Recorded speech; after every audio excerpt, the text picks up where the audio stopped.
छत्तीसगढ़। जी हाँ मेरे भाइयों, आप सभी को तहे दिल से स्वागत कर रहा हूं। और पहले की तरह आज एक ऐसी शख्सियत को आपके करीब लाया हूं जो कि दुर्ग के ही निवासी है, लेकिन वर्तमान में ये ज़्यादा समय अभी राजधानी में दे रहे हैं। एक बेरोजगार युवक, मैं तो समझता हूँ कि बेरोजगारी है अभी भी, बेरोजगार युवक, और जिनका नाम है श्रीमान अरुण जोशी। देखिए दोस्तों, ऐसे राजनीति में तो काफी लोग आते हैं, लेकिन कुछ लोग ऐसे आते हैं जो कि वंश परंपरा है। कुछ लोग शौक से आते हैं, कुछ लोग ऐसे आते हैं राजनीति में जो चाहते हैं कि मैं देश के लिए कुछ करूं और हमारे समाज के लिए कुछ करूं, हमारे परिवार के लिए करूं। ऐसे ही एक शख्स है मिस्टर अरुण जोशी साहब।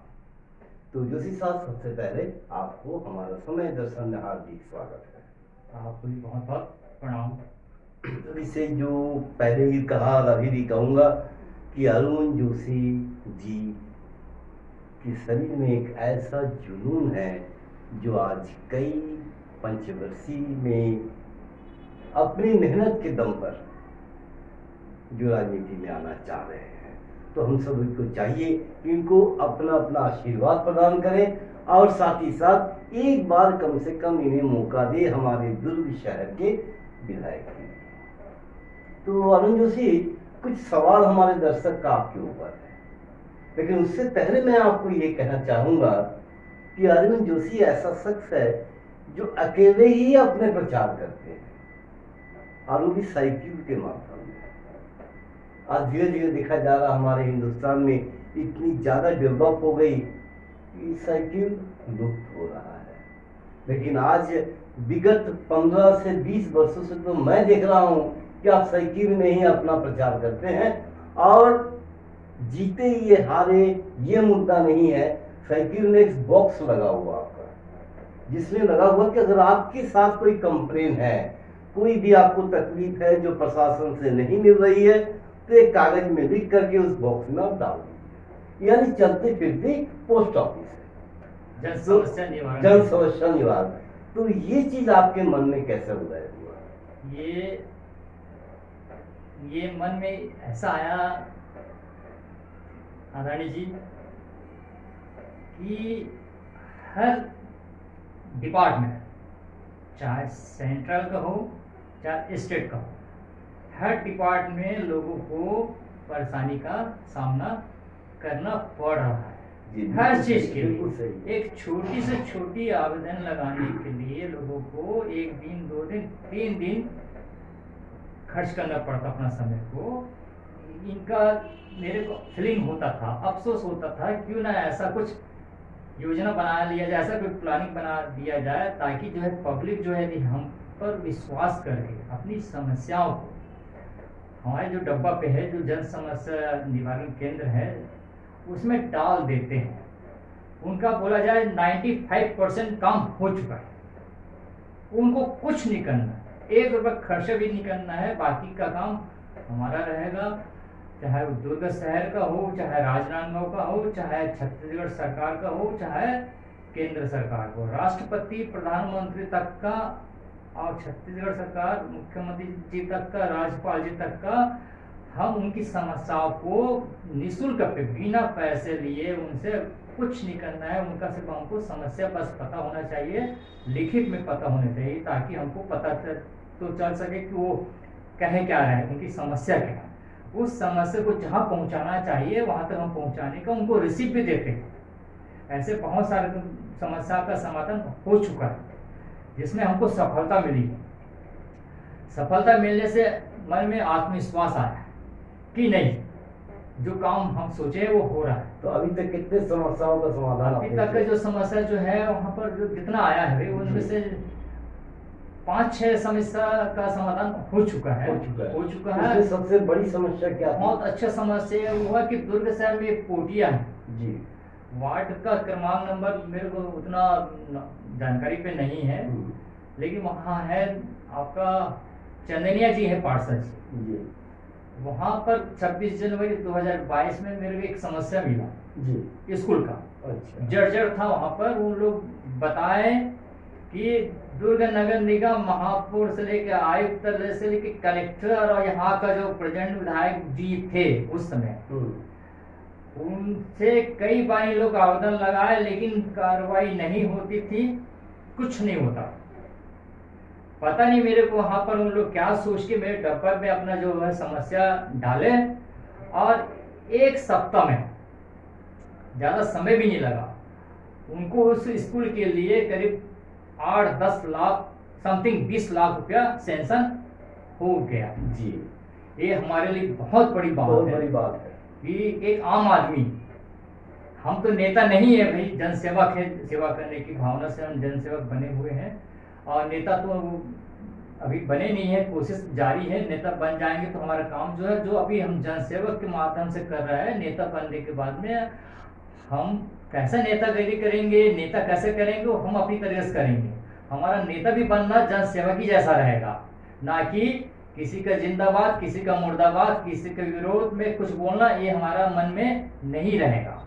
हमारा टोटल काम रहेगा प्रशासनिक अमला के साथ मिलना जुलना। अच्छा अरुण जी ये बताएं, आप तो दिन भर साइकिल में ही चलते हैं। हाँ, साइकिल लगभग कितने सालों से आप ये संघर्ष कर रहे साइकिल में? साइकिल से मेरा जो है आराने जी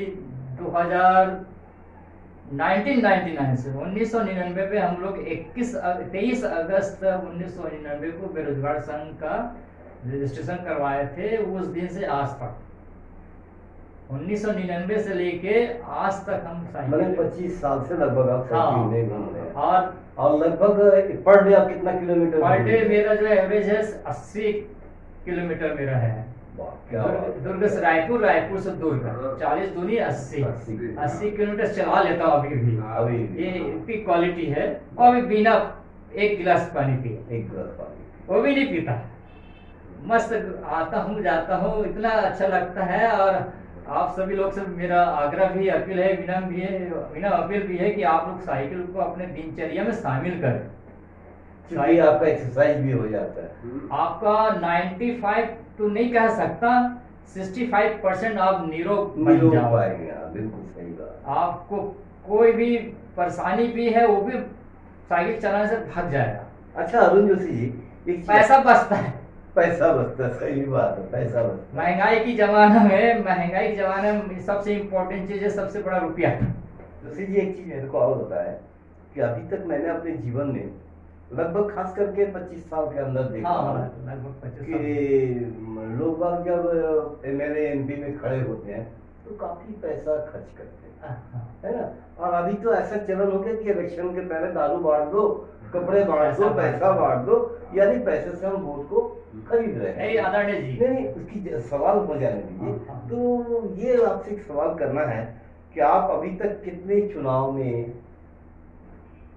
एप्लीकेशन भरी यानी नॉमिनेशन? मेरा टोटल जो है आदरणीय जी, छत्तीसगढ़ राज्य बनने के बाद से लेके आज तक जितना चुनाव हुआ जी, चाहे निगम चुनाव हो, विधानसभा चुनाव हो, लोकसभा चुनाव हो, इसमें मेरी भागीदारी रहती है। और मेरा 2 मकसद था और अभी भी है, एक तीसरा जुड़ गया इसमें। पहला मकसद ये था कि अनएम्प्लॉयमेंट, बेरोजगारी की जो समस्या, जो हम लोग सिर्फ बोलते हैं कि समस्या है लेकिन है, लोग समझ नहीं पा रहे। बेरोजगारी की समस्या को लेकर जो मैं बिल्कुल चुनाव में बिल्कुल को फ्रंट में रहता है, मेरा प्राथमिकता रहता है कि बेरोजगार हर एक घर में एक परिवार में एक सदस्य को यदि हम 8-10 हजार का रोजगार दे देते हैं तो उनके घर में खुशहाली आ सकती है। बिल्कुल सही। और दे सकते हैं, सक्षम है छत्तीसगढ़ सरकार, चाहे केंद्र सरकार हो, और चाहे तो हम सभी लोग मिलके ये काम कर सकते हैं। लेकिन अब सबकी अलग अलग कहानी होती है। मेरा टोटल 11 चुनाव हो चुके हैं लड़ते हुए, जिसमें 5 बार विधायक चुनाव हो गया दुर्ग शहर से, जो मेरे लिए गौरव की बात है। लगातार 5 बार चुनाव लड़ना, वो भी कम खर्च में, और बीजेपी, भाजपा, कांग्रेस और बड़े पार्टियों के बीच में वो भी निर्दलीय उम्मीदवार रहे के 4था नंबर का आना, ये मेरे लिए तो बहुत बड़ी बात है। मेरे को हार जीत से कोई लेना देना नहीं है, लेकिन इतना अच्छा है कि लोग मेरे को मानते हैं, तभी मैं उस पोजीशन में पहुंच रहा हूँ जहाँ पर मेरे को पहुंचना चाहिए। सवाल ये था कि चुनाव में कोई भी पार्टी XYZ कोई भी पार्टी जब चुनाव लड़ते हैं या उनकी जो कैंडिडेट जब चुनाव लड़ते हैं तो लाखों रुपये खर्चा करते हैं। तो आपने एक चुनाव में कितने पैसा खर्चा करते हैं? एक चुनाव में तो आपको बोला जाए, मेरी एक ही सोच है कि जनता जागरूक हो चुकी है। जनता को हम जितना लालच देंगे उतना हमारा नुकसान है। राष्ट्रीय पार्टी और जो चुनाव में जो उम्मीदवार खड़ा करते हैं, जो भी पार्टी हो, उन सभी लोग से मैं निवेदन करता हूँ कि चुनाव को जो है आप ईमानदारी की राजनीति लड़े। नहीं, आपकी खर्च कितना हो एक चुनाव? खर्च मेरा तो समथिंग बोला जाए नहीं, जीरो बैलेंस रहता है, जिसको मैं कहा नहीं जा सकता, जिसका कोई एवरेज बिल भी नहीं बनता, कोई टैक्स भी नहीं लगेगा। बोला जाए 2000 से ऊपर नहीं जाता मेरा खर्च। क्या बात है, क्या बात। और वोट का पैराग्राफ मेरा इतना अच्छा आता है कि मेरा तो बोला जाए एक जुनून पैदा हो जाता है कि नहीं, और बोला जाए कोई अच्छा पार्टी बोले तो राष्ट्रपति चुनाव लड़के दिखा दूं, प्रधानमंत्री चुनाव लड़के दिखा दूं। ईमानदारी की राजनीति है, पब्लिक जागरूक है, हमारा काम है चुनाव लड़ना, उनका काम है वोट देना। हम ये बीच का पैसे वाले जो सिस्टम लाए वो उचित नहीं है, नहीं आना चाहिए, नहीं आना। मेरा बहुत अभी वर्तमान विधायक चुनाव हुआ, उसमें मेरा मात्र 475 रुपये खर्च हुआ, चौथा पोजीशन पे आया। 2014 में लोकसभा चुनाव में मात्र 1500 रुपये खर्च करके 17,000 वोट लाया। ये ईमानदारी की राजनीति देश में लाने का मेरा एक प्रयास है कि हम बिना खर्च करे भी चुनाव लड़ सकते हैं, चुनाव जीत सकते हैं और जन सेवा कर सकते हैं। हमारी पहली प्राथमिकता है कि बिना खर्च करे भी चुनाव लड़ा जा सकता है और जीता भी जा सकता है। चुनाव आयोग से अपील है कि आप खर्च जो व्यय बनाए हो, उम्मीदवारों का खर्चा 80 लाख खर्चा करना चाहिए, उसको आप जितना बढ़ाओगे उतना बढ़ेगा, उसको कम करना चालू कर दो ताकि ईमानदारी होगी। यहाँ पर हम वोट लेने जाते हैं तो पहले मतदाता ये बोलते हैं कि भैया मेरे कुछ चाहिए, हम उनको कुछ दे नहीं सकते, लेकिन उनको हम क्या बोले।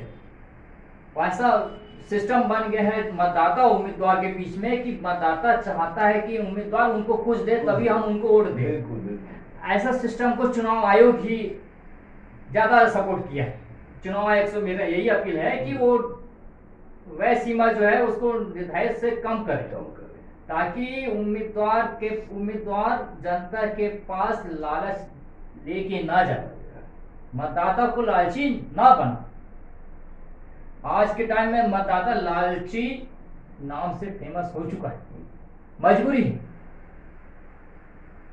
हम चुनाव लड़ते हैं, हमको मालूम है कि पब्लिक को कैसा हैंडल करना है। हम तो हाथ जोड़ते हैं, पैर छूते हैं, भैया आपको देना है दे देना भाई, लेकिन हमारे जेब में 1 रुपया नहीं है। यदि चाय पिलाना हो तो तू ही पिला ले, नाश्ता करवाना तू ही करवा ले, नहीं करवाना तो भाई 1 गिलास पानी पिला दे, वो भी नहीं है तो मत दे।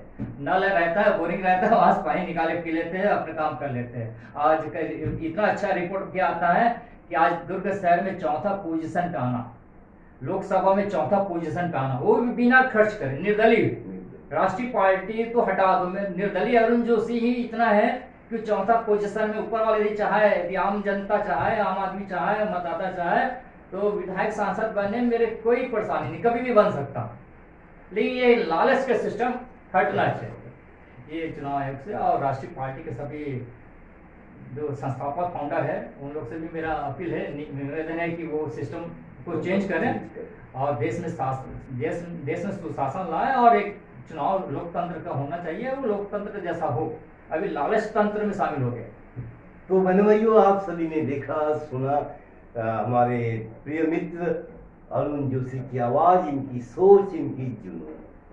तो मैं आप सभी से विनम्र निवेदन करूंगा कि आने वाले लोकसभा में इन्हें सहयोग करें, आपके आशीर्वाद इनके संग में रहे। इसी के साथ आपसे इजाजत ले रहा हूं। अगले बार कुछ ऐसे ही लोगों से आपकी परिचय कराऊं। जय हिंद, जय भारत, जय छत्तीसगढ़।